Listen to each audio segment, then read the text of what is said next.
welcome to the next in our podcast series called Can I Be a Christian If? And today we're answering the question, can I be a Christian if I am a feminist? Jess, what are you wearing?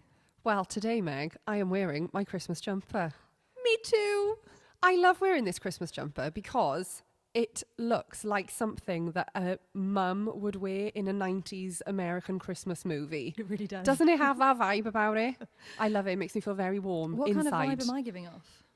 Mine's Disney. For those of you who can't see it, so I've got a Disney fluffy green Christmas jumper on. It's giving off a me vibe. That's what it's giving off. Yeah, I mean, it's very kind of like on trend with your very personal style. Yes.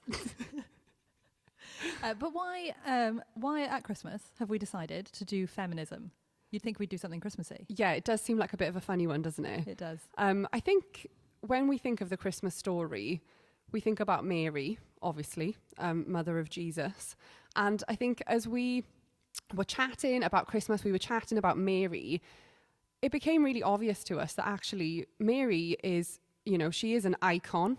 She's an icon in kind of different facets of Christianity even, or Catholicism. But this is a woman who showed remarkable strength. And I think that often Mary's strength is underestimated in the Christmas story. She's kind of this very meek and mild woman who sits sort of shrouded in a beautiful blue robe, doting. And on all of those things, maybe were true. I'm sure she was a doting mother. But this is a woman who lived in a time where being an unmarried pregnant woman would have caused some pretty serious social backlash. And she is told that she is going to bear this child. And when she's told that, she says, I will do it. I will do your will, God. Whatever I need to do, I will do it. And that is pretty massive. So I think Mary, this incredible woman of faith, has really inspired this topic today. Yeah, I think you're right. So just backtracking a bit to the topic, I think it's really important that we clarify what we mean when we say feminism and feminist. So what would you describe feminism as? Well, obviously, the first place you go these days is Google, right? If you want to know the answer to anything. Mm-hmm. And Google says that feminism is a range of social movements, political movements, and ideologies that aim to define and establish the political, economic, personal, and social equality of the sexes. So what I take from that, paraphrasing, is feminism is ultimately about equality, equality for women in all aspects of life. Now, Meg, you're someone who loves the Bible. You're a bit of a Bible nerd. Fair to say? I would guess so, yeah. Fair to say. Do you think that the Bible backs that up? So for me personally, I would 100% say that the Bible, as a real base level, backs up equality for all humans. Just there's not even really a difference. We are all completely equal. And if you take it right back to the creation story and you look at Genesis, it says that God made them male and female. It doesn't say God made them male and they were the best and then they made female and they were worst. They're just male and female on a level playing field with their own unique jobs, with their own unique qualities, but very much equal. Now the problem is that over time the church has maybe not communicated that in the best way, and some of that is to do with the society that the church was in at the time, and some of it is just because they interpreted things wrong, because they're humans and humans make mistakes. There's this one guy with a really silly name, but he says that woman is a temple built over a sewer. Oh, okay. That's what he thought about. And he was a Christian guy. He was a really important kind of father of the faith. And that's what he was teaching people. And those kind of ingrained thoughts are really hard to come back from and can be really hurtful, obviously, for women over time. But for me personally, I speak in church and I preach in church alongside men. So not only do I see that the Bible preaches and teaches equality, but I experience that in my own church. But I don't always experience it how it should be. And it's not always the men either. There's a really lovely woman who attends a church that I used to work for, and she would say to me every time I was preaching, she'd say, well, I'm not coming to church today, Meg, because you're preaching and I don't believe that women should preach. Okay. And she'd always say it to me very nicely, but she just couldn't kind of make that work for her because of her interpretation of the Bible. Yeah. And I think, if we're honest here, whether you are somebody who lives within a faith community, whether you're not, wherever we are in society, in our workplaces, there is going to be a spectrum of beliefs on most things. I don't think the church is necessarily unique within that, is it? But for me, I am probably quite a strong personality. I think a lot of people would probably agree with that. And I'm somebody who really enjoys looking at the Bible and being inspired by the women that I see there all the way through. And one of my favorite women in the Bible is a woman called Esther.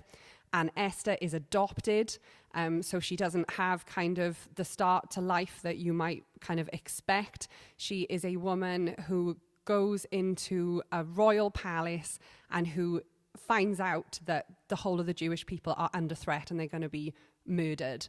And she risks her life for their freedom. And that is incredible to me, that God, I believe, chooses every single thing that has gone into the Bible. And God chose to show us this woman who showed incredible strength against the odds in a time where she would have been seen as a very, very unimportant person in the world. And we see that time and time again, don't we? Is there anyone who you feel inspired by as a woman in the Bible? I mean, so I just love, I've always worked with children, so I love the stories that are a little bit out there. And there are just so many stories that involve women like that, and they step out and they do something brave and something a bit crazy.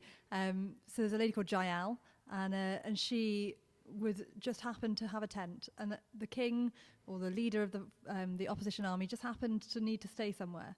And in he comes, and while he's asleep, she gets a tent peg and she hammers it through his head. Then her army win because of what she did. She didn't have to, nobody asked her to, but that's what she did to serve God. Now, it is a weird story, and I'm not endorsing tent pegs through people's heads, but I just love that the Bible does choose to show us these kinds of stories, and they are throughout the Old Testament and then into the New Testament and beyond Jesus. And, you know, that in itself was revolutionary, because at the time that the Bible was written, women didn't have that kind of status. You didn't write stories about women. You didn't give women that sort of authority in literature or in history documents. That you just don't hear women mentioned in books or documents from that era, but the Bible does. God does choose to honor the women in the Bible. Yeah, and lots of different types of women as well, isn't it? Obviously, we've drawn examples of two pretty kind of tenacious personalities there, but that doesn't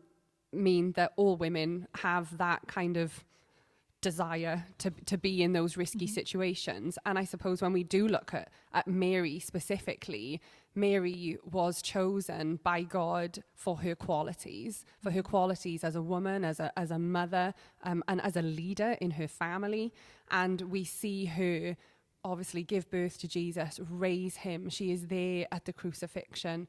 You know, this is a woman who shows immense depth of love and commitment to her children. So those women too are represented in the Bible.